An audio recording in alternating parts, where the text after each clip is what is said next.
Assalamualaikum warahmatullahi wabarakatuh. Kembali lagi bersama channel Rentang Kisah. Kali ini, saya ingin berbagi kisah tentang mata air keabadian, Telaga Ainul Hayat, yang konon katanya dijaga oleh Nabiullah Khidir alaihi salam. Benarkah demikian? Menurut beberapa ahli tafsir, Ainul Hayat merupakan air kehidupan yang dapat menjadikan manusia hidup abadi. Sehingga siapapun yang meminum air tersebut, maka ia akan hidup selamanya hingga hari kiamat. Atau jika ia memohon kepada Allah Subhanahu wa Ta'ala untuk diwafatkan. Kisah tentang Telaga Ainul Hayat termuat dalam Al-Quran Surah Al-Kahfi, ayat 83 hingga 101.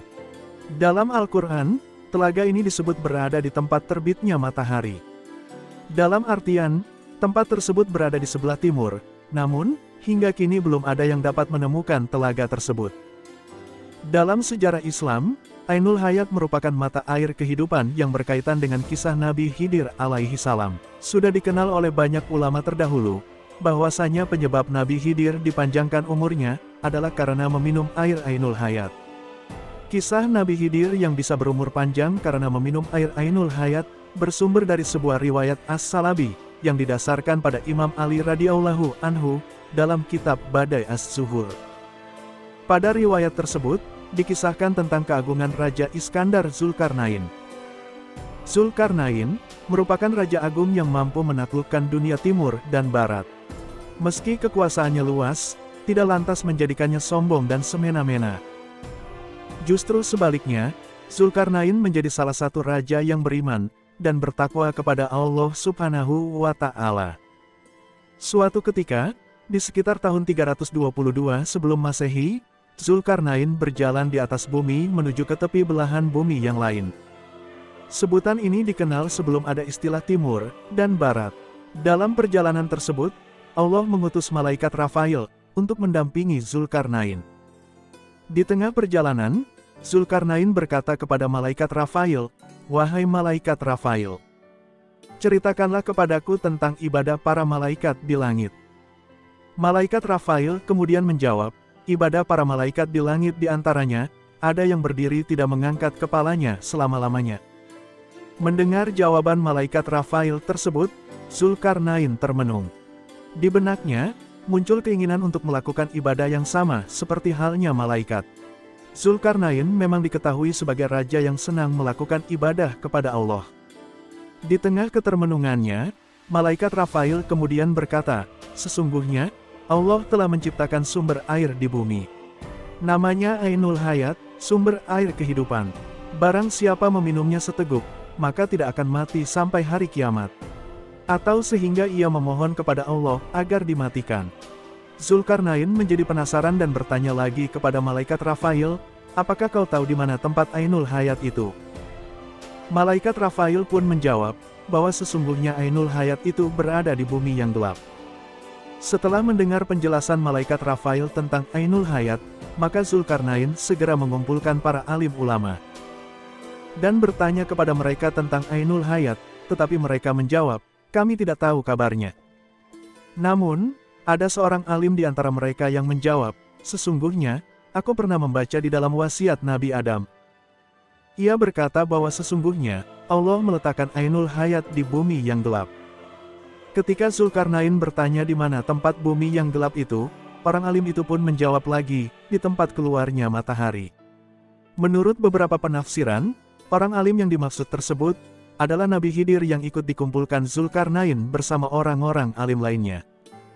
Nabi Khidir kemudian menjadi salah seorang yang diajak Zulkarnain dalam ekspedisinya mencari sumber mata air Ainul Hayat tersebut. Nabi Khidir pun diketahui menjadi salah satu yang memimpin pasukan. Mengutip Janibal Marifat oleh Dafiq Rohman, mereka menempuh perjalanan jauh untuk mencari Ainul Hayat. Hingga menjumpai tempat keluarnya matahari, tepat pada arah kiblat. Mereka diketahui melakukan perjalanan selama 12 tahun.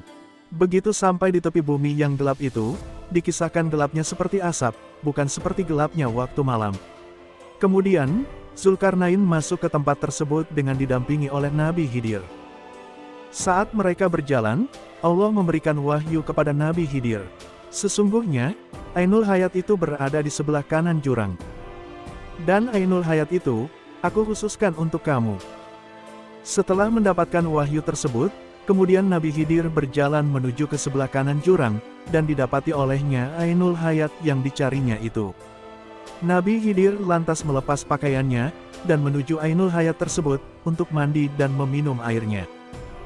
Sementara Zulkarnain dikisahkan berkeliling selama 40 hari di tempat yang gelap gulita itu, tanpa berhasil menemukan letak Ainul Hayat.